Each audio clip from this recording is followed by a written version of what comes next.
नमस्कार, आदाब, जय भीम, सत श्री अकाल। लोकमंच वक्ता लाइव के मेरे तमाम सम्मान्य दर्शकों, मैं आज आपको फिर साकार क्षेत्र की ओर लेके चलता हूँ। आज मैं मौजूद हूँ डिगडोई इलाके के MIDC जोन में, जहाँ पे पिछले 32 वर्षों से साकार क्षेत्र में निरंतर कार्यरत तिरुपति बालाजी सहकारी पथ संस्था गरीब समाज के दबे कुचले और आर्थिक रूप से त्रस्त लोगों के आर्थिक विकास पर बल दे रही है। आज इस संस्था की 28वीं आम सभा संपन्न हुई है। आज मेरे साथ मौजूद है संस्था के अध्यक्ष दामोदर राव जी सांगोड़े, जो साकार क्षेत्र के माध्यम से न सिर्फ मानवीय एकता को बढ़ावा दे रहे हैं, बल्कि राष्ट्र में के आर्थिक विकास और देश में सिर चढ़कर बोल रही बेरोजगारी की समस्या पर बहुत हद तक अंकुश जड़ने का कार्य कर रहे हैं।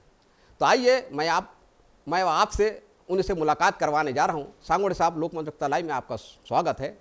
मैं आपसे पूछना चाह रहा हूं कि पिछले 2 वर्षों से कोरोना काल में आप सभासदों के रूबरू होकर संस्था की आम सभा नहीं ले सके, ऑनलाइन थी, लेकिन आज आपको सभासदों के रूबरू होकर कैसा लगा?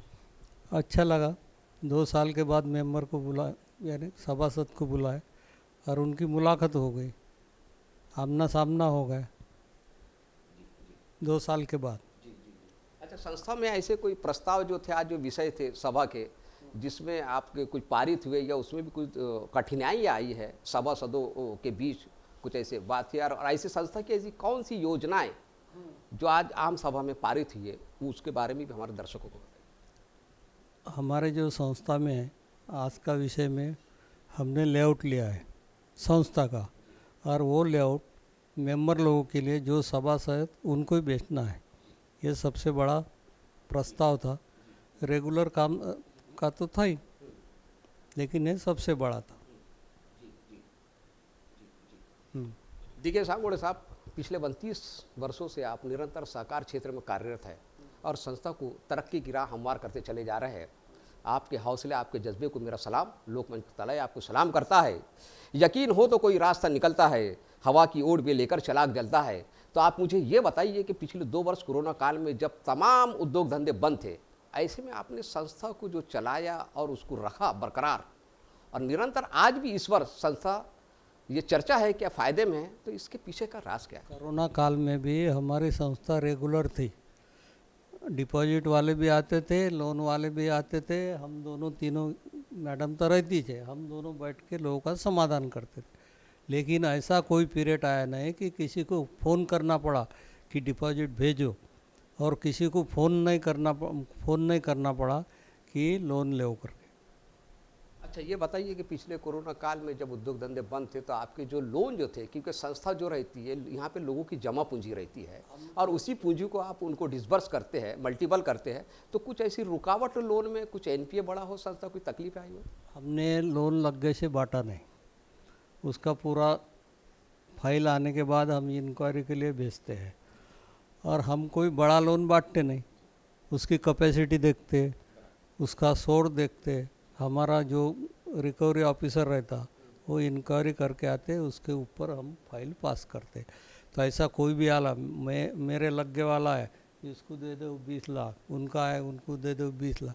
हम संस्था का हित पहले देखते, बाद में समाधान, बाद में दोस्ती। इसलिए हमारी संस्था कोरोना काल में भी जगह पे रही, रेगुलर चलती थी। कोरोना काल में भी ऐसा कोई प्रॉब्लम नहीं कि कोई नहीं आता था, कोई नहीं जाता, ऐसा कभी कौन सा दिन निकला नहीं। ठीक है, आपने कहा कि आपकी संस्था में अगर किसी को लोन देना है, किसी को कर्ज देना है, तो किसी भी डायरेक्टर हो या कर्मचारी हो, उसकी सिफारिश नहीं चलती। तो आप जी, हम पूरी इंक्वायरी करते ना। हमारे जो कर्मचारी है रिकवरी वाले, उनको भेज के उनके घर तक जाके इंक्वायरी करते, उसके बाद में उसको लोन देते। और जैसा मैंने कुछ लोन किसकी सिफारिश किया, तो जिम्मेदारी मेरी ठहरती है कि वो वसूली करने का। मैडम मेरे को बोलती, उन्होंने किया होगा तो उनको बोलते। हम भी जिम्मेदारी लेते ना, सिर्फ बांटते ही नहीं, वसूली की भी जिम्मेदारी हम लेते हैं। संस्था अपनी समझ के पहला ठहराव तो हमारा ये है कि संचालक को लोन मिलेगा नहीं। कोई भी संचालक को हमने लोन दिया नहीं। जैसा मैं लोन लिया और मैंने हफ्ता ही नहीं भरा तो मैडम क्या बोलेंगी मेरे को। इसलिए हम पहला ठराव ये लिया कि संचालक को लोन मिलेगा नहीं। अच्छा ये बताइए 29 वर्ष जो आपकी संस्था के सफ़र तय किया है आज संस्था ने, आप मुबारकबाद के पात्र हैं। तो ये बताइए कि तिरुपति बालाजी सहकारी पत संस्था पिछले साल की तुलना में इस साल कितने मुनाफे में? 11,70,000 गए साल 2 लाख कुछ था। अच्छा इस वर्ष आप सभासदों को कोई डिविडेंड वगैरह बांट रहे हैं? डिविडेंड हर साल बांटते हैं। इस वर्ष कितना बांटे सर? हाँ 3% 3% बांटे आपने। अच्छा ये बताइए अभी अभी उपविधि आई है सहकार विभाग से कि सभासदों को प्रशिक्षण देना, तो अक्सर बहुत सारे सभासद ऐसे रहते हैं जो लोन लेके डिफ़ाल्टर हो जाते हैं या किसी कारण से वो समय पे उस राशि को वापस नहीं कर पाते, उसका भुगतान नहीं कर पाते संस्था में। तो ये प्रशिक्षण से जो अगर से है तो इससे कुछ फ़ायदा होगा? हाँ हम 3 साल से प्रशिक्षण दे रहे और ये भी समझाते, मैं भी समझाता, लोन लो लेकिन लोन भरो। ऐसा मेरे पहचान का है तो मैं उसको फ्री कर दूंगा, इनके पहचान का है तो फ्री कर दूंगा, ऐसा हमारे यहाँ लग्गेबाजी होती नहीं। सब अपने अपने कर्तव्य पे पालन करते हैं। अच्छा पूरा तहकीकात करके ही यानी जो लोन जो धारक जो रहता है उसको लोन दिया जाता है, जो भी एप्लीकेंट रहता है आपके पास में। और ये बताइए कि यानी अगर से तहकीकात करके आप जैसा लोन देते हैं तो इसका मतलब ये है कि आपकी संस्था में एनपीए बहुत कम होगा? हाँ कम है। अच्छा तो ये संस्था की तुलना में बहुत कम है।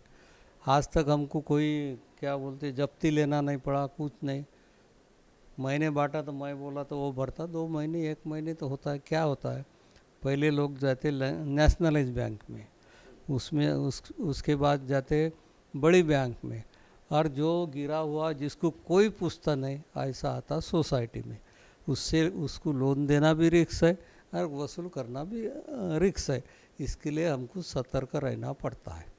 ठीक है, एक मैं आपसे सवाल कर रहा हूँ, अक्सर जो सहकारी पत संस्थाएँ जो डिमोलाइज हो जाती है, डूब जाती है, वो अस्तित्व खो देती है, इसके पीछे क्या कारण होते हैं? क्योंकि सहकारी संस्था का मिशन तो आम लोगों का आर्थिक उत्थान है, तो फिर क्यों ऐसा हो जाता है? संचालक मंडल अधिकार का वही दुरुपयोग कितना करते हैं और खुद का स्वार्थ कितना देखते हैं। वो जनसेवा करने के लिए बैठे नहीं, करते होंगे तो कुछ ना कुछ तो करते होंगे, इसलिए सामने वाला पैसे नहीं भरता। जैसा मैंने आपसे पैसे लेके लोन दिया आपको, मेरा क्या असर होने वाला है आपके ऊपर? आता ना, मैंने फ़ोन किया, आता ना, मैं क्या भाग रहा हो गया, मैं क्या घर छोड़ के जा, ये भाषा रहती है। हम यहाँ पहले टाइट करके लेते, चाहे वो हो या मैं हो, कि अपना पैसा जनता का है, ये वसूल होना चाहिए, वो हिसाब से हम लोन बांट। हम ना हमारे रिश्तेदार को लोन देते, ना खुद डायरेक्टर को लोन की फैसिलिटी है। तुमको लेना है दूसरे बैंक से लो। अच्छा सर ये बताइए कि नियोजन का जो अभाव रहता है संस्था में, जो मैनेजमेंट रहता है, अगर नियोजन को योजनाएं भी कुछ यानी ये हो जाती है, अपलिफ्ट कर देती, क्रॉस कर देती, ये भी संस्था के डूबने का कुछ कारण हो सकता है? नियोजन भी कारण है। अच्छा ये बताइए, एक सवाल है आपसे व्यक्तिगत कि आप शिक्षा क्षेत्र से भी जुड़े हैं, पिछले कई दिनों से ग्रामीण क्षेत्र में आप शिक्षा का प्रचार और प्रसार कर रहे हैं, और उसके बावजूद आप सहकार क्षेत्र में भी, तो आपको कैसा लगता है इसमें? अच्छा लगता। वो क्षेत्र अलग है एजुकेशन का। मैं ये गांव का 10 साल सरपंच भी था, नीलडो डिगडो का। थोड़ा थोड़ा अनुभव खुद को कुछ नहीं था, तुमसे सीखने का, इनके सीखने का, सीखने को समाज से ही मिलता है। कुछ ऐसे भाग्यवान लोग रहते हैं कि उनके घर में शिक्षण संस्था है, उनके घर में बैंक है, उनको रेडीमेड मिलता है। हमको दोनों को, तीनों को क्या रेडीमेड मिला? वातावरण भी नहीं मिला, पैसा तो छोड़ो। अच्छा ये बताइए सांगोड़े साहब, मेरा एक आखिरी सवाल है कि इतना सामाजिक जज्बा आपने कहाँ से लाया है? आप एक एजुकेशन के माध्यम से शिक्षा संस्था चला के आप ग्रामीणों में भी शिक्षा का प्रसार कर रहे हैं, प्रचार कर रहे हैं, वहीं पे आप एक संस्था का निर्माण करके लोगों का आर्थिक उत्थान कर रहे हैं, तो ये सामाजिक जज्बा आपने कहाँ से लाया? इसके पीछे का राज क्या है, बताइए दर्शकों को। हम नागपुर में आए थे पढ़ने, हमको यूनिवर्सिटी में नौकरी मिली, दादा साहब कार्मिक का नाम सुना हो। उन्होंने हमको नौकरी दिया था, लेकिन हमको नौकरी सूट नहीं हुई। तब मेरे दोस्त एक दड़वी करके है और मैं, दोनों ने एक ही दिन में नौकरी छोड़ी और स्कूल खोलने का ये कर दिया। स्कूल खोल दिया। हमारे स्कूल में कौन से बच्चे पढ़ते हैं जिसके पास किताब के लिए पैसे नहीं, कपड़े के पास पैसे नहीं, बाल को लगाने को तेल नहीं। इतने गरीब बच्चे हमारे स्कूल में पढ़ते हैं। क्यों पढ़ते हैं? वहाँ 1 रुपए की फ़ी नहीं, 1 रुपए की फ़ी नहीं, कौन सा चार्ज नहीं, कुछ भी नहीं, और पढ़ो। और जितनी हो सकती हम दोनों उनको फैसिलिटी देते। यानी बच्चों ने, जो स्कूल में बच्चे पढ़े हैं, उन्होंने कबूल किया। अगर ये स्कूल नहीं रहता था, 84 की स्कूल है हमारी, हम यहाँ से ऑटो से पैसे खर्चा करके पढ़ने नहीं जा सकते थे और हम पढ़ नहीं सकते थे। आज जो है ये स्कूल के बदौलत है। ये मैं नहीं बोल रहा, वो बोल रहे।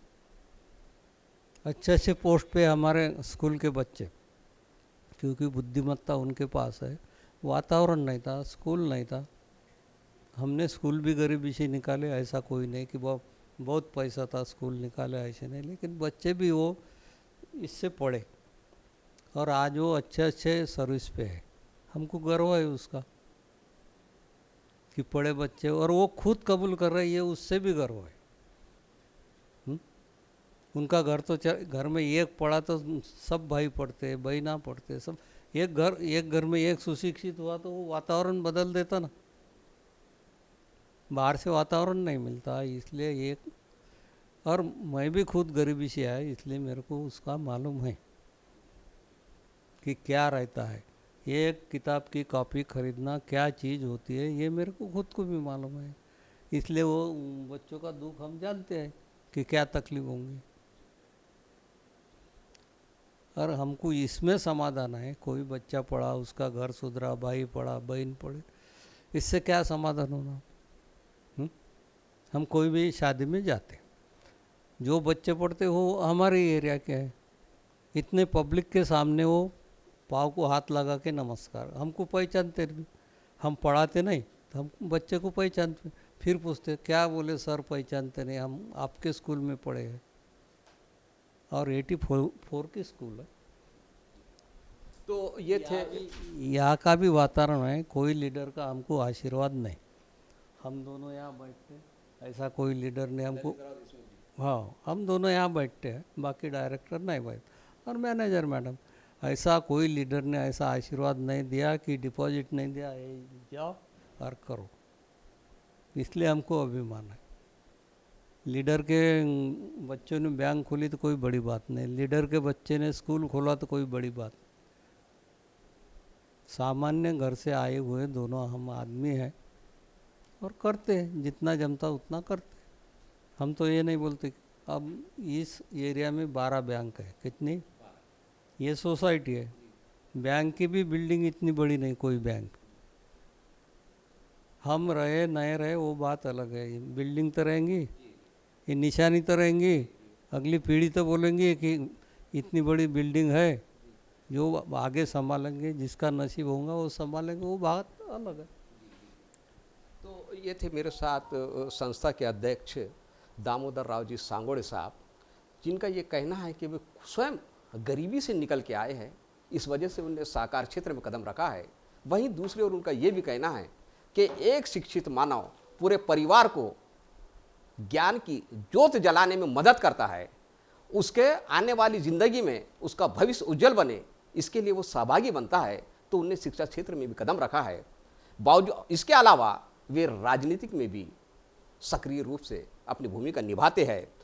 उनने ये कहा कि मैं आंधिया के पास तला से सभा में हूँ, तुम मुझसे ही पूछते मेरा हौसला क्या है। तो सांगोड़े साहब अब आपको लोकमंच वक्ता लाइव सलाम करता है, आपका इस्तकबाल करता है, और आप अपने कैमरामैन के साथ मैं विदा लेना चाहता हूँ आपसे। और एक बात सुन, जी हाँ जी। मैं सरपंच था। ये गांव में जो ग्राम पंचायत थी वो केवल कोई छोटी सी ऐसी वैसी थी। मैं सरपंच बनने के बाद दोनों गांव की ग्राम पंचायत ऐसी बनाई, मेरे पैसे से नहीं, उनके पैसे से। लेकिन बाबा साहब केदार सरीके ने उनकी स्तुति किया कि ऐसी, हाँ प्रशंसा किया कि ऐसी बिल्डिंग ग्राम पंचायत की कहीं है नहीं। उन्होंने पूछा कैसा किया, मैंने बोला जितने बैंक से निकाला उतने ठेकेदार को दिया, इसलिए अच्छी बिल्डिंग बनी। मैं रहूँ नहीं रहूँ, ग्राम पंचायत निशानी तो है मेरे, नीलडो की भी है, डिगडो की भी है। और काम दिन भर इधर उधर घूमने से काम करना कोई बुरी बात है? कुछ सीखने को मिलता, कोई दोस्त मिलते, उससे कुछ पढ़ने को मिलता। जो बड़े घर में पैदा होते, माँ बाप सुशिक्षित है, उनकी संस्था है, उनको रेडीमेड मिलता। तुमको हमको क्या मिलने वाला है? कोई पूछता? तुम कुछ करके दिखाओगे तो वो तुमको पूछेंगे।